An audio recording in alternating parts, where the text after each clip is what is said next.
വോട്ടെണ്ണൽ പുരോഗമിക്കുമ്പോൾ വയനാട്ടിൽ പ്രിയങ്ക ഗാന്ധിയുടെ ലീഡ് 1.5 ലക്ഷം കടന്ന് മുന്നേറുന്നു. 53,510 വോട്ടിന്റെ ലീഡാണ് വയനാട്ടിൽ പ്രിയങ്ക ഗാന്ധിക്കുള്ളത്. പാലക്കാട്ട് തുടക്കത്തിൽ ലീഡ് BJPക്കായിരുന്നുവെങ്കിലും മൂന്നാം റൗണ്ടിൽ രാഹുൽ മാങ്കൂട്ടത്തിൽ ലീഡ് പിടിച്ചു. ചേലക്കരയിൽ LDFിലെ UR പ്രദീപ് ലീഡ് ഉയർത്തിക്കൊണ്ടിരിക്കുകയാണ്. അതേസമയം പാലക്കാട്ടെ UDF പ്രവർത്തകരുടെ ആഹ്ലാദവും തുടങ്ങിയിട്ടുണ്ട്. അതേസമയം വയനാട്ടിലെ സ്ഥാനാർത്ഥികൾ ഇതുവരെ നേടിയ ആകെ വോട്ടുകൾ പ്രിയങ്ക ഗാന്ധിയാണ് മുന്നിൽ.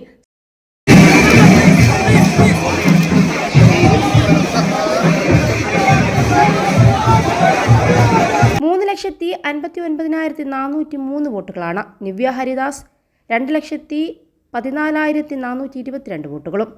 വയനാട്ടിൽ 85,000 കടന്ന പ്രിയങ്ക ഗാന്ധിയുടെ ലീഡ്. അതേസമയം ട്രോളി ബാഗുമായി പാലക്കാട് UDF പ്രവർത്തകർ വിജയാഘോഷം തുടങ്ങിയിട്ടുണ്ട്. ചേലക്കരയിലാകട്ടെ LDF സ്ഥാനാർത്ഥി UR പ്രദീപിന്റെ ലീഡ് 6,000 കടന്നിട്ടുണ്ട്.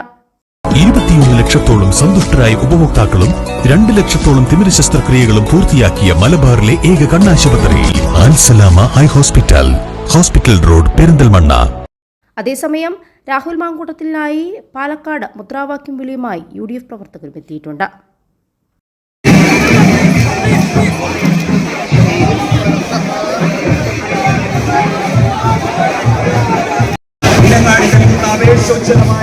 സ്വീകരണങ്ങൾ ഏറ്റുവാങ്ങിക്കൊണ്ട് ഈ സമ്മേളന വേദിയിലേക്ക് കടന്നു വരികയാണ്.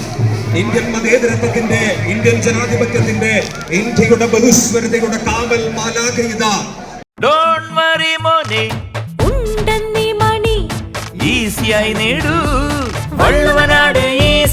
ആവശ്യം ഏതുമാകട്ടെ, പണം ഞങ്ങൾ തരും.